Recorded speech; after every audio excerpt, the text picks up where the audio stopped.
Dear friends, we are meditating upon the faith and the foundation of faith and the life of faith, how to live. In that we have come across or meditated, faith should be professed, faith should be lived, and faith should be proclaimed. Profess, live, and proclaim, three things. Now, when we profess, when we live, and when we proclaim, why we cannot do these three things means only when we depend on our own power and our own well-being, that time we cannot live the faith, cannot proclaim the faith, cannot profess the faith. Even if we profess, that is not the true faith. Now, how three things we meditated. One is, when we revolt against the evil that occurs or happens in the world, we cannot live the faith or profess the faith or proclaim the faith. Second thing, when we lack knowledge about our religion and the teachings of the religion, we fail to live in faith. The third thing, when we go behind possession and the world and its belongings, we fail to live in faith. Now, when we do these three things and cannot live in faith, what happens? What happens is we hide because of fear of God and shame. Fear of God, fear and shame. Because of this, we hide from God. Now, physically we may not hide, spiritually we are hiding, or spiritual nakedness comes to us. Now, example from the Bible, who hid Adam and Eve when they ate the prohibited fruit and they came to know that they were self-knowledge, they came to know they were naked. So God, in the evening, God was walking, they heard the sound and both of them hid behind the bush, and God calls for them and questions, where are you? Where are you? When we hide from God, when we hide because of the shame and the fear of nakedness, that is spiritual or physical nakedness, when we hide, God asks, where are you?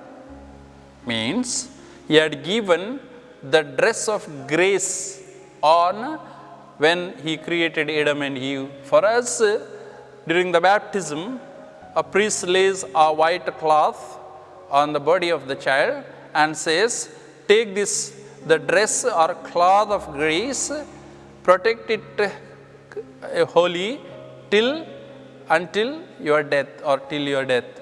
So, when we fail to keep the dress of grace clean, clear, or holy, we also become spiritually as well as physically naked. The second who hid from God is Jonah, prophet Jonah. He was sent to Nineveh, but Jonah, thinking about the king of Nineveh and the people, he had to face trials and problems. Therefore, he wanted to hide from God. Instead of going to Nineveh, he enters into the ship which was going to Tarsus. And what happened in between the journey? And he asked them to throw him, boatmen. He asked boatmen, throw me in the water. Something happening because of me. And they threw him, and the monster came and swallowed him. And 3 days and 3 nights he was in the belly of the whale, and after 3 days the whale or monster comes to the shore and vomits. Jonah was alive.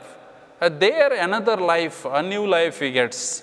Therefore, from there he understood. When he became naked, spiritually naked, Adam and Eve physically, here Jonah became spiritually naked. It is God who is sending me, God who is with me, God will fight for me. This he did not think. He thought, or he depended on his power and thinking, therefore he tried to hide from God, but it did not happen. The second thing is riches. Who are the, biblically we are taking, who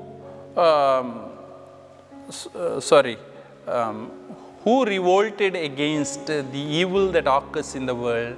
Israelites against Egyptians. May not be a physical war, but a spiritual war we can say.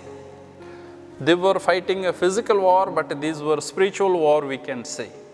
Why spiritual war? Because Israelites through Moses depended on God, and whatever God commanded Moses, and through Moses God gives message to the Israelites. Thus God leads them to the promised land. Water from the rock, manna from heaven, quails in the desert. Then he divides the Red Sea and makes them to pass without wetting their feet. All these things happens because they depended on God and they believed that God is fighting for us, and they obeyed God. Maybe here and there they disobeyed. I don't say disobeyed, revolted against God and Moses. So it's not, I don't say it is a disobedient. Of course, it is mentioned disobedient, but more than that, they revolted against Moses and God, but not against the evil. Against the evil, how they revolted? In the power, mighty hand of the Lord. Okay. Now, Israelites. The second who revolted, Saul. Saul was depending on his power or his might. So he wanted to fight against the enemies around him or fight against other kings. But prophet Samuel now and then comes and orders go to fight, and sometimes commands not to go, because prophet Samuel was listening to God, and Saul was to do what prophet Samuel says. And once what prophet Samuel said, he did not do, and its punishment, he did not live for long. His kingdom did not remain in his hand as God promised. You know that story, otherwise you can read it. God takes away the kingdom from Saul and gives to David. David was anointed as the king. Now, other person is Solomon. He also wanted to fight now and then, but God speaks to him, and according to God's will, he works. Now, riches of the world. Who has gone behind the riches of the world? David and Solomon again, father and son. David went behind the world, or depended on world, means the desire of the world for a woman. Thus, Uriah's wife, Bathsheba, he makes her as his wife or concubine. And then what happens? Samson was born through her, but God wanted to punish him. So through prophet Nathan gives a message, and David prostrates before the Lord and prays Psalm number 51. In that Psalm number 51:10, it says, "Do not take away the Holy Spirit from me." If you take the Holy Spirit from me, what happens? I have seen in Saul. Saul used to get an evil spirit now and then. The Holy Spirit depart from him, and Jonathan, Saul's son, his friend of David, used to go and call David, and David used to come and play the instrument and chant Psalm number 23. Then the Holy Spirit is to come, and the evil spirit is to depart from Saul. Therefore, he has seen what happens when the evil spirit comes and when the Holy Spirit defends. Therefore, David prays, "Do not take away the Holy Spirit from me." Psalm number 51. Whenever we make mistake or commit sin, it is a good prayer, that is Psalm number 51. Ignorance about our religion and the teachings of the religion. That is when Pharisees and scribes came to Jesus to trap him. and said, according to Moses' law, a man who marries a woman and he dies without or childless he dies, his other 6 brothers also marry her. Total 7 of them married the same woman. All 7 died without a child. At last the woman also dies. In resurrection, whose wife she will be? Therefore Jesus says what he says, neither you know the scriptures nor the power of God. Mark chapter 12, 24. Neither you know the scriptures or the power of God. Therefore you are making mistake. Yeah, when we do not know about, we do not have the knowledge of our religion, and we do not have the knowledge of the teachings of the religion or the church, then we make mistake. We make a mistake. Totally, dear brothers and sisters, we have to believe in God, and God fights for us. Examples, there are many. I have already shared one.